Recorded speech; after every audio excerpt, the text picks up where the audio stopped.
ನಮ್ಮ ಕೆಂಡ ಸಂಪಿಗೆಯಿಂದ ಅರಳಿದ ಈ ನಮ್ಮ ಕನ್ನಡದ ಪ್ರತಿಭೆ ಇದೇನು ಕಾಕತಾಳೀಯನ ಹೇಗೆ? ನಿಮಗೆ ಮೊದಲನೇ ಸಿನಿಮಾ ಕೆಂಡ ಸಂಪಿಗೆ, ನೀವು ಹಾಕಿರೋ ಕಾಸ್ಟ್ಯೂಮ್ ಅದಕ್ಕೆ ರಿಲೇಟೆಡ್ ಆಗೋ ತರ ಇದೆ. ನಿಮ್ ಇಷ್ಟದ ಹೂವು ಕೆಂಡ ಸಂಪಿಗೆ. ನಮ್ಮ ಪಪ್ಪ ಅದು ಫೇವ್ರೇಟ್ ಹೂ ಕೂಡ. ನಾನು ಯಾವಾಗ ಎಲ್ಲ ಅಪ್ಪನ ನೆನ್ಸ್ಕೊತೀನಿ, ಎಲ್ಲಾದ್ರೂ ಒಂದ್ ಕಡೆ ಕೆಂಡ ಸಂಪಿಗೆ ಕಾಣಿಸ್ತಾ ಇರುತ್ತೆ. ಹೌದಾ? ಸಂಪಿಗೆ ಕಾಣಿಸ್ತಾ ಇರುತ್ತೆ. ವಾವ್. Yes.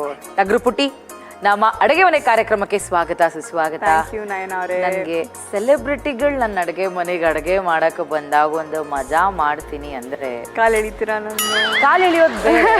ಅಲ್ಲ, ನೀವು ಕಾಲ್ ಎಳ್ಬಿಟ್ಟು ನಾನು ಉದ್ದ ಆದ್ರೆ ಪರವಾಗಿಲ್ಲ. ಏನು ಆ ಥರ ಏನಾದ್ರು ರೆಸಿಪಿ ಇದ್ರೆ ಪ್ಲೀಸ್ ಮಾಡಿ ತೋರಿಸಿ. ಉದ್ದ ಆಗ್ತಿರೋದು ನಂಗೂ ಒಂಚೂರು ಉದ್ದ ಆಗ್ಬೇಕು ಅಂತ ಆಸೆ ಇದೆ. ನೋಡಿ, ನನಗೋಸ್ಕರ ಉದ್ದ ಸ್ಟೂಲ್ ಕೊಟ್ಟಿದೆ. ಇದೆ, ಒಂದು ಜಡಿ ಬೂಟಿ ಇದೆ ಅದಕ್ಕೆ. ಒಂದು ಜಡಿ ಬೂಟಿ ಅಂದ್ರೆ ಒಂದು ರೂಟ್ ಬರುತ್ತೆ. ಅದು ರೂಟ್ ಕಾಸ್ ಇಂದಾನೆ ಅದು ಸರಿ ಹೋಗ್ಬೇಕಂತ. ಅಂದ್ರೆ ಊಟದಾಗಿಂದಾನೇ ನಿಮ್ಗೆ ಅದು ಬರ್ಬೇಕು. ಜೆನೆಟಿಕ್ಸ್. ಸುಮ್ನೆ ಏನೇನೋ ತಿಂದ್ರೆ ಬರಲ್ಲ ಅಂತ ಡೈರೆಕ್ಟ್ ಆಗಿ ಹೇಳ್ಬಿಟ್ರು. ಜಾಸ್ತಿ ಹೋಗಲ್ಲ. ನನ್ಗೂ ಅಪ್ಲೈ ಆಗತ್ ಬಿಡಿ. ಓಕೆ, ಸೊ ಇವತ್ತು ನಮಗೋಸ್ಕರ ಯಾವ ಅಡ್ಗೆ ತಂದಿದ್ದೀರಾ? ಸೊ ನಾನು ಮೂಲತಃ ಹುಟ್ಟಿರೋದು ಮಂಗಳೂರಲ್ಲಿ, ಬೆಳೆದಿರೋದು ಮಲೆನಾಡಲ್ಲಿ ಆಗಿರೋದ್ರಿಂದ ನಮ್ಮ ಮಲೆನಾಡ್ ಕಡೆ ಕೆಲವೊಂದು ಅಡಿಗೆಗಳು ಮತ್ತೆ ಮಂಗಳೂರು ಕಡೆ ಕೆಲವು ಅಡಿಗೆಗಳು ತುಂಬಾ ಸಿಮಿಲಾರಿಟೀಸ್ ಇರುತ್ತೆ. ಏನ್ ನಿಮ್ ಡಿಶ್ ಹೆಸರು ಹಾಗಿದ್ರೆ? ಮಶ್ರೂಮ್ ಹಿಂಗ ಉದ್ದ ಅಂತಾರೆ. ಎಷ್ಟು ಉದ್ದ ಇರುತ್ತೆ? ಅಂದ್ರೆ ಇಟ್ಸ್ ಬೇಸಿಕ್ಲಿ ಉದ್ದ ಅಂದ್ರೆ ಹಂಗ, ಉದ್ದ ಅಂದ್ರೆ ನಮ್ಮ ಭಾಷೆನಲ್ಲಿ ನೀರು ಅಂತ. Okay okay. ಈಗ ನೀವು ನಿಮ್ಮ ರೆಸಿಪಿಯನ್ನ ಸ್ಟಾರ್ಟ್ ಮಾಡೋದಕ್ಕೆ ಏನ್ ಕೊಡ್ಲಿ? ಮೋಟಿವೇಶನ್ ಕೊಡಿ ಫಸ್ಟ್. ಆಗತ್ತೆ ನಿಮ್ ಕೈಲಿ. ಟಗರು ಪುಟ್ಟಿ, ಕಮಾನ್, ಆಗತ್ತೆ ನಿಮ್ ಕೈಯಲ್ಲಿ. ಏನ್ ಬೇಕು ನಿಮ್ಗೆ? ಈಗ ನನಗೆ ಮಿಕ್ಸಿ ಬೇಕಾಗತ್ತೆ, ಅದಾದ್ಮೇಲೆ ಒಂದು ಪ್ಯಾನ್ ಬೇಕಾಗುತ್ತೆ for the dry roast. So ಮನೇಲೆಲ್ಲ ಅಡುಗೆ ಮಾಡ್ತಾರೆ ನಮ್ಮ ಮಾನ್ವಿತ ಅವ್ರು ಹಾಗಿದ್ರೆ? ಹೌದು. ಏನ್ ಹಾಕ್ತಾ ಇದೀವಿ? ಸೊ ಮೊದಲು ನಾನು ಇದನ್ನ ಮನೆಯಲ್ಲಿ ಈ ತರ ಎಲ್ಲ ಅಡುಗೆ ಶೋಗೆಲ್ಲ ಬಂದ್ ಮಾಡ್ತಾರಲ್ವಾ, ಅದೇ ತರ ಮನೆಯಲ್ಲಿ ಸುಮ್ನೆ ನಮ್ಮ ಅತ್ತೆ ಜೊತೆ ಎಲ್ಲ ಹಿಂಗೆ ಆಡ್ಕೊಂಡೆಲ್ಲ ಮಾಡ್ತಾ ಇರ್ತೀವಿ. ಮೊದಲು ಬಾಂಡ್ಲಿಗೆ ನೀವು ಬ್ಯಾಡ್ಗೆ ಮೆಣಸು ಹಾಕ್ಬೇಕು. 10ರಿಂದ 12 ಹಾಕೋಬಹುದು.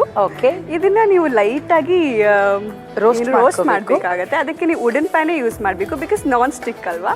ಹೌದು. ಸೊ ಅದಕ್ಕೋಸ್ಕರ ನೀವು ನೀವೀಗ ಫುಲ್ ಪ್ರಿಪೇರ್ ಆಗಿ ಬಂದ್ಬಿಟ್ಟಿದ್ದೀರಾ. ಹೌದು. ಸ್ವಲ್ಪ ಡ್ರೈ ರೋಸ್ಟ್, ಒಂದ್ ಸ್ವಲ್ಪ ಸಿಮ್ ಅಲ್ಲೇ ರೋಸ್ಟ್ ಮಾಡೋಣ, ಬೇಗ ಇದಾಗೋಗ್ಬಿಡುತ್ತೆ ಇದು. ನೋಡಿ, 1 ಕಪ್ ಕೋಕೋನಟ್ ಕೂಡ ಇದ್ರ ಜೊತೆ ಡ್ರೈ ರೋಸ್ಟ್ ಮಾಡ್ತಾ ಇದೀನಿ. ನೋಡಿ, ಲೈಟ್ ಆಗಿ ರೋಸ್ಟ್ ಮಾಡ್ಕೊಂಡಿದೀನಿ. ಇದ್ರ ಕಲರ್ ಒಂದ್ ಸ್ವಲ್ಪ ಚೇಂಜ್ ಆಗ್ಬೇಕು ಅಷ್ಟೇ, ತುಂಬಾ ಏನಲ್ಲ. ಇದು ಒಂದ್ ಸ್ವಲ್ಪ ಕಲರ್ ಚೇಂಜ್ ಆಗಿದೆ. This is more than enough. ಇದಕ್ಕೆ ಟ್ಯಾಮ್ರಿಂಡು ಹಾಕ್ತಾರೆ, ಬಟ್ ನಾನು ಟ್ಯಾಮ್ರಿಂಡ್ ಬದಲು ಅಮಟೆಕಾಯಿ ಯೂಸ್ ಮಾಡ್ತಾ ಇದೀನಿ. It's gonna give a very tangy texture. ಹುಣಸೆ ಹುಳಿ. ಓಕೆ, ನಾವು ದಿಸ್ ಇಸ್ ಡನ್. ಇದನ್ನೀಗ ಪೇಸ್ಟ್ ಮಾಡ್ಬೇಕಾಗತ್ತೆ. ನೀರೇನು ಹಾಕಂಗಿಲ್ವಾ? ಅಂದ್ರೆ ಫಸ್ಟ್ ಒಂದ್ಸತಿ ಗ್ರೈಂಡ್ ಮಾಡಿ ಒಂದು ಇಷ್ಟು ನೀರು ಹಾಕಿದ್ರೆ ಸಾಕು. ಸೊ ಇವತ್ತು ನಮ್ಮ ರೆಸಿಪಿಗೆ ನಾವು ಯೂಸ್ ಮಾಡ್ತಾ ಇದೀವಿ ಬೋರೋಸಿಲ್ ಅವರ ಮಿಕ್ಸಿಯನ್ನ. ಬನ್ನಿ ಶುರು ಮಾಡೋಣ. ಇದನ್ನ ಫುಲ್ ಕಂಪ್ಲೀಟ್ ಪೇಸ್ಟ್ ಮಾಡ್ಕೋತಾ ಇದೀವಿ. ಬಟ್ ರೆಡ್ ಚಿಲ್ಲಿ ಸ್ವಲ್ಪ ಜಾಸ್ತಿ ಆಗಿರೋದ್ರಿಂದ ಅದಕ್ಕೆ ಯಾರ ಕಣ್ಣಿಗೂ ಹೋಗ್ಬಾರ್ದು ಅಂತ ನಿಧಾನಕ್ಕೆ ನೀರು ಹಾಕ್ತಾ ಇದೀನಿ, ಮೆತ್ತಗೆ. ಸಾಕಾ? Yes, finally. ಇವಾಗ ನಿಮ್ಗೆ ಕೆಂಡ ಸಂಪಿಗೆ ಕಲರ್ ಬಂದಿದ್ಯಾ? ಎಸ್, ದಿಸ್ ಇಸ್ ಆಕ್ಚುಲ್ ಕೆಂಡ ಸಂಪಿಗೆ ಕಲರ್. ಸ್ಟವ್ ಬಿಸಿ ಆಗಿದೆ, ಅದ್ರ ಮೇಲೆ ಪ್ಯಾನ್ ಇಟ್ಟಿದೀವಿ, ಅದು ಬಿಸಿ ಆಗಿದೆ. ಅದಕ್ಕೆ ಒಂದ್ ಸ್ವಲ್ಪ ಬಿಸಿ ಆಗ್ಬೇಕಾ? ಕೋಕೋನಟ್ ಆಯಿಲ್ ಹಾಕ್ತಾ ಇದೀನಿ. ನಾನು ಹಿಂಗೆ ಅಡುಗೆ ಮಾಡೋದು ನೋಡಿದ್ರೆ ಯಾರಾದ್ರೂ ಡೌಟ್ ಪಡ್ಬೇಕಲ್ಲ, ಇವಳು ನಿಜವಾಗ್ಲೂ ಅಡುಗೆ ಮಾಡ್ತಾಳ ಅಂತ. ಹಂಗೆಲ್ಲ ಏನು ಡೌಟ್ ಪಡಬೇಡಿ ಜಾಸ್ತಿ. ಸೊ ಈರುಳ್ಳಿ ಹಾಕ್ತಾ ಇದ್ದೀನಿ. 1/2 ಕಪ್ ಈರುಳ್ಳಿ ಸಾಕು ಇದಕ್ಕೆ. ಸೊ ಲೈಟಾಗಿ ಫ್ರೈ ಮಾಡ್ಕೋತಾ ಇದೀವಿ ಆನಿಯನ್ನ. ಓಕೆ. ಅಂಡ್ ಇದ್ರ ಜೊತೆ ಒಂದು ಚಿಕ್ಕ ಕುಕ್ಕರ್ ತಗೊಂಡ್ರೆ ನಾವು ಹಾಲನ್ನು ಬೇಯಿಸ್ಕೊಂಡ್ಬಿಡೋಣ. ಒಂದು ವಿಸಿಲ್ ತೆಗೆದ್ರೆ ಓಕೆ. ಈಗ 1 ಕಪ್ ಹಾಲುನ ನಾನು ಇದಕ್ಕೆ ಹಾಕ್ತಾ ಇದ್ದೀನಿ. ಒಂದು ಇಷ್ಟು ನೀರು ಹಾಕಿ. ಎಷ್ಟು ಹಾಕೋಣ? ಸಾಕು, ಇಷ್ಟೇ. ಸಾಕು. ಆಕ್ಚುಲಿ ಹಾಲುಗೆ ಜಾಸ್ತಿ ನೀರೇ ಹಾಕಲ್ಲ ಗೊತ್ತಾ ಬೇಯಿಸ್ಬೇಕಾದ್ರೆ. They put very little and whistle ಅಲ್ವಾ, ಪ್ರೆಷರಲ್ಲಿ ಕುಕ್ ಆಗ್ಬಿಡುತ್ತೆ. ಎಷ್ಟು ವಿಸಿಲ್ ಹಾಕ್ಬೇಕು? 1 ಅಥವಾ 2 ಸಾಕು. ಓಕೆ. ಸೊ ಇದನ್ನ ದೊಡ್ಡ ಒಲೆಯಲ್ಲಿ ಇಟ್ಕೊಂಡ್ಬಿಡೋಣ, ಬೇಗ ಆಗತ್ತೆ.